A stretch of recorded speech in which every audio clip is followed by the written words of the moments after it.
দূরে কাছে দেশে বিদেশে যে যেখান থেকে আমার এই ভিডিওটি প্লে করেছেন সবাইকে জানাই আমার চ্যানেলের পক্ষ থেকে আন্তরিক শুভেচ্ছা ও অভিনন্দন। তো বন্ধুরা, আজকে আমি আপনাদেরকে খুবই চমৎকার একটি অ্যাপসের কথা বলবো। খুবই চমৎকার কাজ এই অ্যাপসটির।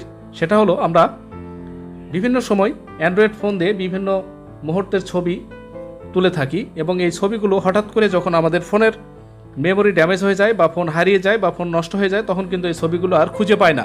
তো ছবিগুলো আজীবনেও হারাবে না, সারা জীবন থাকবে সুরক্ষিত। এরকম একটি সিস্টেম আপনাদেরকে আমি জানাবো। সেটা হলো, আপনারা জাস্ট ছবিটা উঠাবেন আর ছবিটা অটো এই অ্যাপসের ভিতরে সেভ হয়ে যাবে। আপনারা ফোন হারিয়ে গেলে বা মেমোরি কার্ড নষ্ট হয়ে গেলে বা আপনার যে সমস্যাই হোক, আপনারা এই ছবিগুলো যখন নতুন ফোন ইউজ করবেন বা অন্য কোনো ডিভাইস ইউজ করবেন, তখন কিন্তু এই হারানো ফোনের ছবিগুলো আপনারা ওইখানে সবগুলো পেয়ে যাবেন, একটাও মিস করবে না। তো বন্ধুরা, এজন্য যা করতে হবে আমি আপনাদেরকে সরাসরি দেখিয়ে দিচ্ছি, যে আসলে এই প্রমাণটা আমি দেখিয়ে দিচ্ছি। দেখুন, আপনারা সাথে থাকবেন। আমার হোম স্ক্রিনটা লক্ষ্য করুন। আমি গ্যালারিতে প্রবেশ করলাম। দেখুন, গ্যালারিতে এখানে আমি যে ছবিগুলো উঠিয়েছি, ছবিগুলো কিন্তু এখানে দেখা যাচ্ছে। বন্ধুরা দেখুন,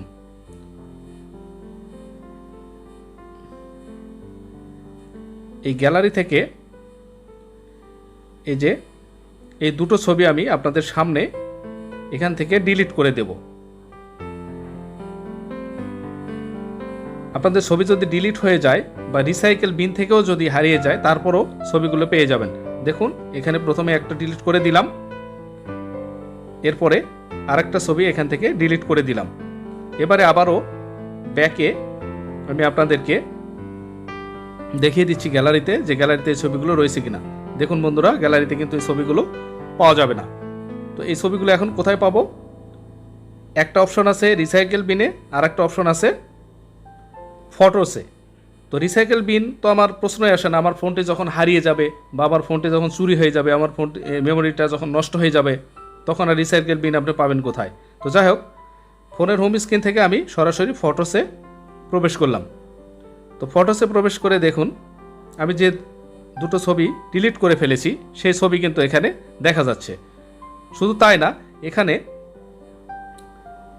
অনেক আগের ছবিগুলো কিন্তু এখানে শো করছে, বিভিন্ন সালের, অনেক আগের বলতে বিভিন্ন সালের ছবি কিন্তু এখানে আমি ইচ্ছা করলে এখান থেকে দেখুন, এই যে দেখুন বিভিন্ন সাল শো করতেছে, বিভিন্ন সালের ছবি কিন্তু আমি এখানে পেয়ে যাব। অর্থাৎ আমার ফোনে কিন্তু এই ফটোসের ব্যাকআপটা দেয়া ছিল। তো যাই হোক বন্ধুরা, এই অ্যাপসটি কীভাবে সেট আপ দেবেন, অ্যাপসটি কোথায় পাবেন? ম্যাক্সিমাম ফোনেই কিন্তু এই অ্যাপসটি থাকে। তো আপনাদের যদি না থেকে থাকে, তাহলে এই অ্যাপসটি কোথায় পাবেন সেটা আমি আপনাদেরকে দেখিয়ে দিচ্ছি, আপনারা সাথে থাকবেন। বন্ধুরা, ভিডিওটি যদি আপনাদের এতটুকু ভালো লেগে থাকে, তাহলে অবশ্যই একটি লাইক দেবেন, একটি কমেন্ট করবেন এবং ভিডিওটি শেয়ার করে দেবেন। আর চ্যানেলটি সাবস্ক্রাইব করে না থাকলে সাবস্ক্রাইব করার অনুরোধ রাখছি।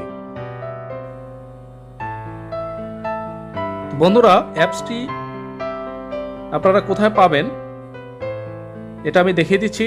তো এজন্য আপনাদেরকে যা করতে হবে, ফোনের হোম স্ক্রিন থেকে চলে যাবেন প্লে স্টোরে।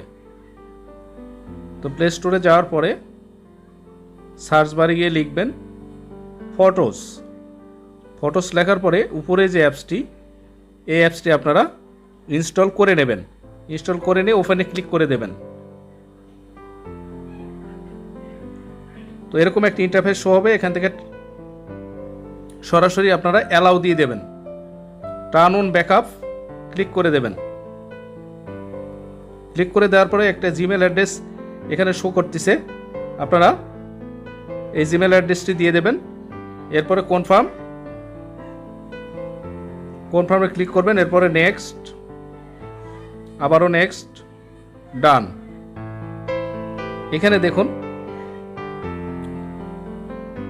আমি যে ছবিগুলো উঠিয়েছি এই ছবিগুলো কিন্তু এখানে শো করতেছে। দেখুন বন্ধুরা, এই যে এই ছবিগুলো কিন্তু এখানে শো করতেছে। শুধু তাই নয়, আমি আপনাদেরকে একটু দেখাই।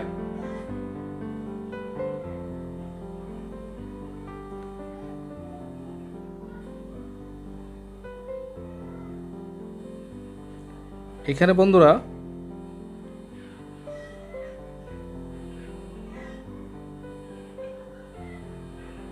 এখানে কিন্তু বিভিন্ন সাল শো করতেছে, দেখুন বিভিন্ন সালের ছবি, বিভিন্ন সাল, অনেক আগের সালের ছবিগুলো কিন্তু এখান থেকে পাওয়া যাবে। তো বন্ধুরা, এভাবে আপনারা এই অ্যাপসটি ইনস্টল করে নেবেন এবং সেট আপ দিয়ে নেবেন।